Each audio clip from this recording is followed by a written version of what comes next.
My 27 male, sister 24 female, married last Saturday. It was a nightmare. She and my mom spent nearly the entire year in the lead up to the event talking about it. This wouldn't have bothered me if it was excitement fueling all those conversations, but instead it was stress. I've never seen the appeal of a big wedding, but watching this play out has solidified my point of view. My husband and I got married in a small ceremony in front of only close family and friends, maybe 25 people there at the most, hosted a slightly bigger reception with others we wanted to celebrate alongside, and called it a day. There was no anxiety about planning, no looming dread that this perfect day we had built up in our heads might not go 100% as planned. Just us celebrating our love with people we love. My sister's wedding was the antithesis of that. It was over the top. The guest list was already massive, and then she allowed children there on top of that. If you can imagine 200 plus people plus kids running around what is supposed to be a peaceful event and not get anxious, I envy you. I already knew the whole thing was going to go terribly, as much as I hate to say it. You can't welcome that level of mayhem while also having your itinerary planned down to the minute. There was nothing intimate or personal. It seemed she was inviting friends she hadn't spoken to in years to fill out more seats. The whole thing was ostentatious, and I have no idea who she was trying to impress. The rest of our siblings and I are all in similar financial situations. Just because you have the money to pay for something doesn't mean you should. My husband and I were ready to head home right after the ceremony, but we played nice and stuck around. At one point over the course of the night, she ended up in tears, unsurprisingly. I got roped into trying to comfort her and asked my sister if all the planning, stress, and money dropped on this event was worth the outcome. My mom told me my attitude the entire day had been terrible. My husband and I's comments were distasteful, and the question I had asked was awful and rude.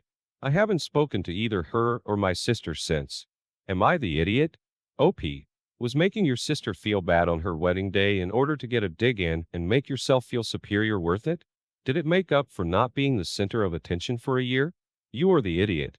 Your attitude is nasty.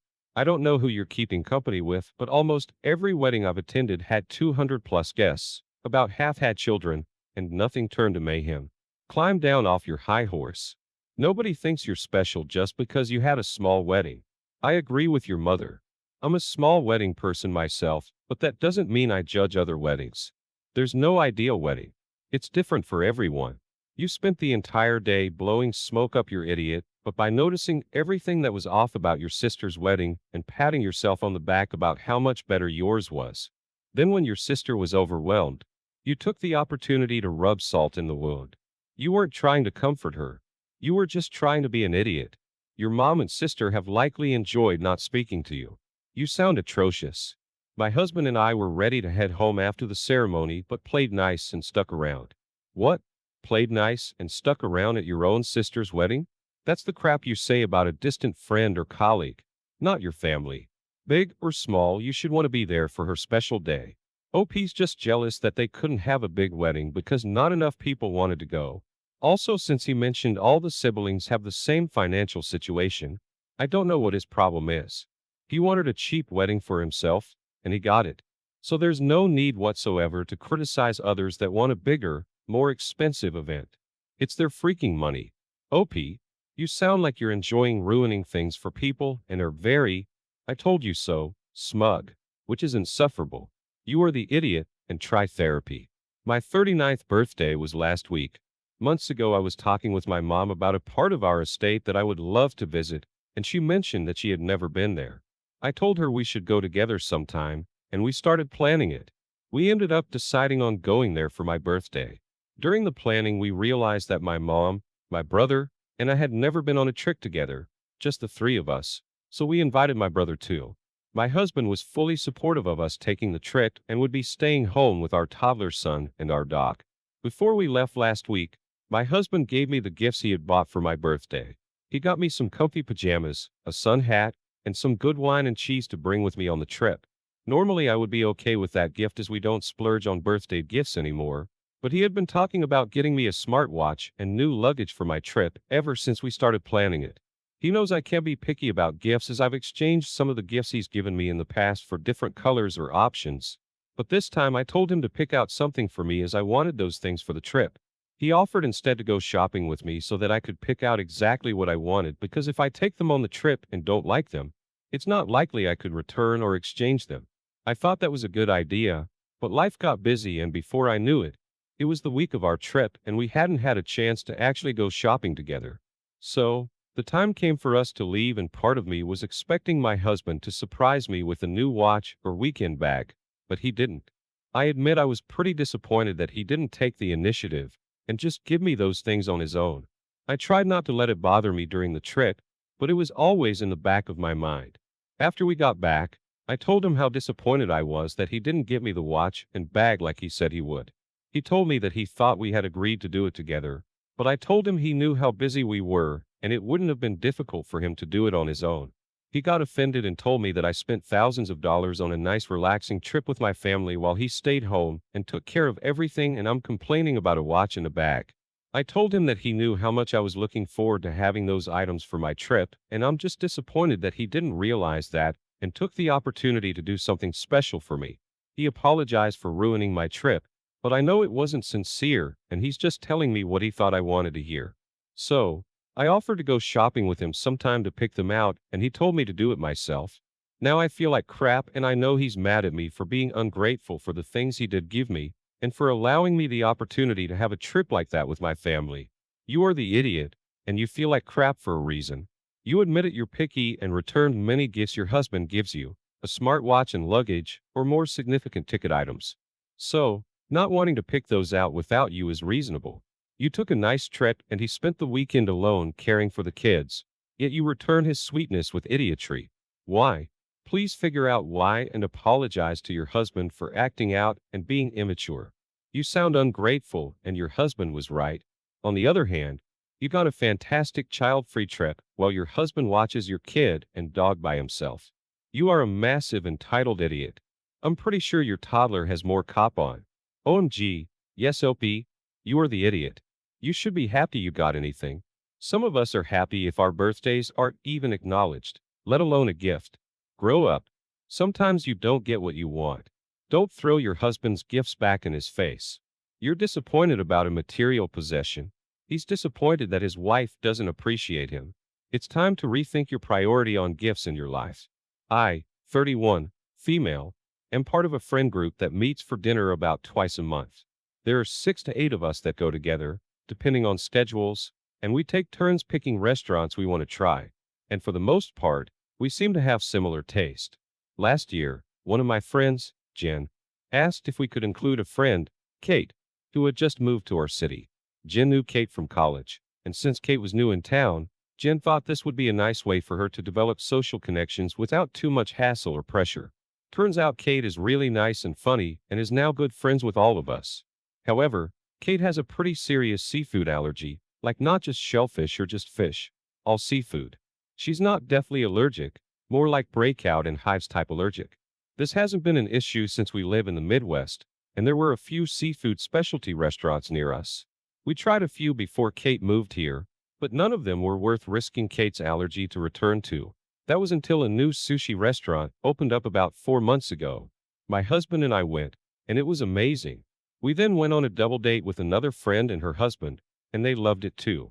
So when it was my turn to pick the next restaurant, I suggested we go to this sushi place. A few other women said they've wanted to try that place too, but then Jen spoke up, reminded us of Kate's food allergy, and asked if I could pick a different restaurant. Unfortunately, the sushi place doesn't sell much of anything that isn't seafood. Yes, they have some dumplings and edamame type stuff for appetizers, but that's pretty much it. Not exactly a full meal, but I did the nice friend thing and picked a different restaurant we could all eat at. The next week, though, I asked the other girls who wanted to try the sushi place if they wanted to go with me, and they accepted. It wasn't part of our normal scheduled dinners, just a few of us, but word got around that a smaller group of us had gone to the sushi place and didn't include everyone. Jen, Kate, and another friend were upset that the rest of us had gone somewhere without them. They felt that we were purposely excluding people. But to me, this isn't middle school. We are allowed to do things as friends outside of the full group, and since Kate has a food allergy, it makes sense that she doesn't attend a meal like this. We still have our normal scheduled dinners. This time a smaller group went to a restaurant that another friend could not eat at. Like, If I wanted to exclude Kate, I could have just stood firm on eating at the sushi place to begin with, but I didn't.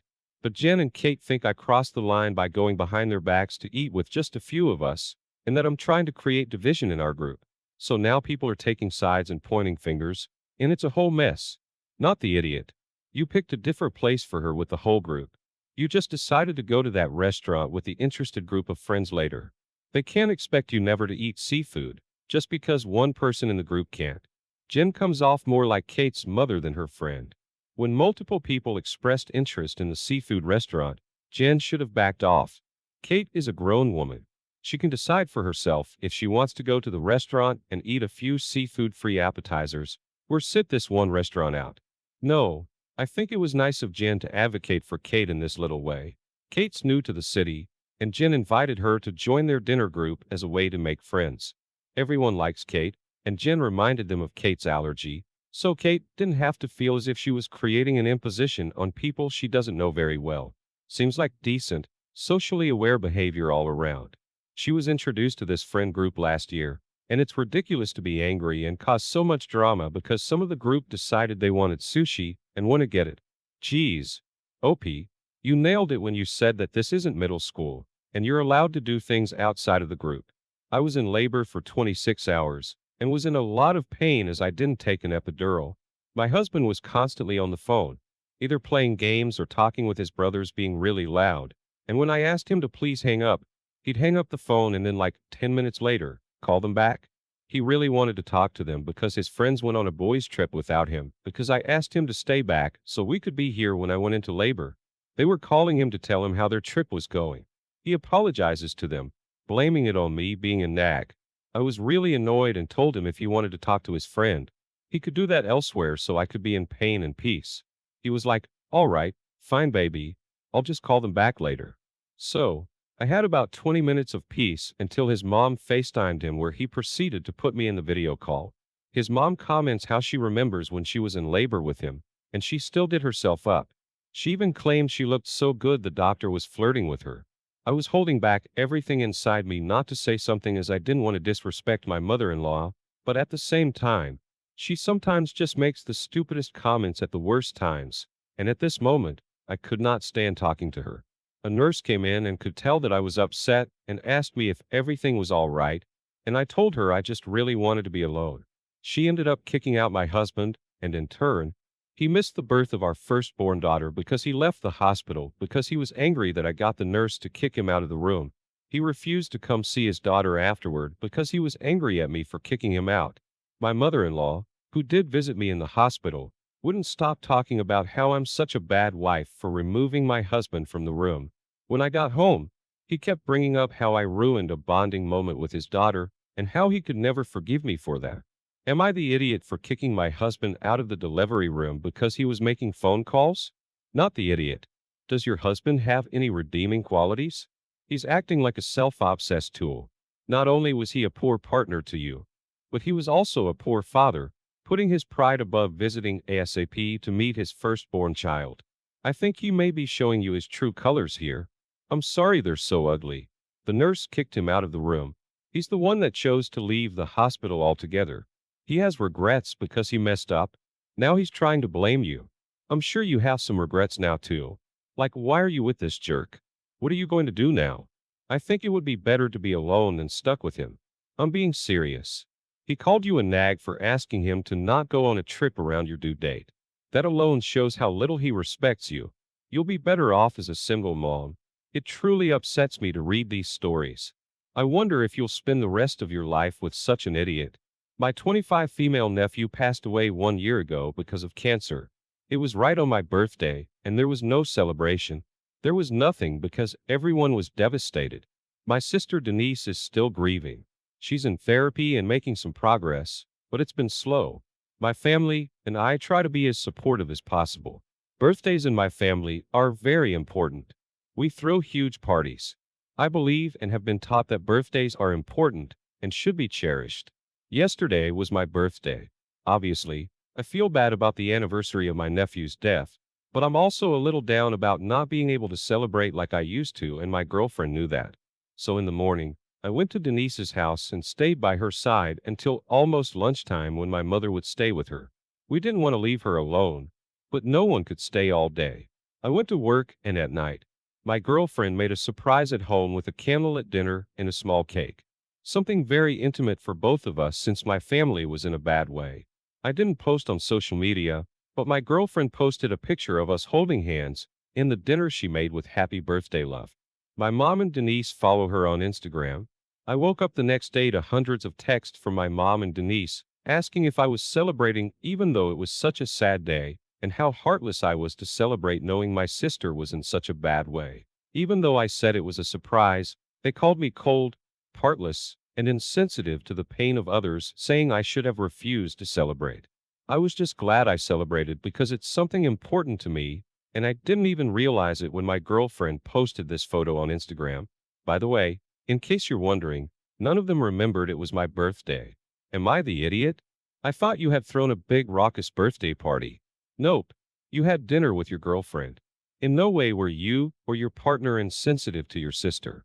If anything, I would consider a quiet, intimate dinner instead of a large party a very respectful way to acknowledge your birthday without being excessive. So, not the idiot. It was literally the smallest private moment with a photo. You spent a decent portion of the day grieving with your sister, worked, and had a small private moment at home with your partner. Your partner was also very respectful of the gravity of the day, but made sure you were still acknowledged. I can't imagine how you could have been more respectful and low-key. It was you and your so. Does Denise expect you never to celebrate your birthday again? That's exactly what Denise expects. Don't get me wrong, I also feel for Denise, but I wouldn't personally blame you if you'd had a giant bash, though I can see how others would think it was in bad taste that they flipped out over a small cake and dinner with your so. It's just unreasonable. If I was Opie's sister, I would of course not be celebrating her birthday for at least a year or two, but I certainly wouldn't blow up on her for having a little celebration with her missus. Your mom is the closest to an idiot. She lost her grandson, but it's also her daughter's birthday. She can't let you be forgotten every year, especially when it's a huge family tradition for everyone else.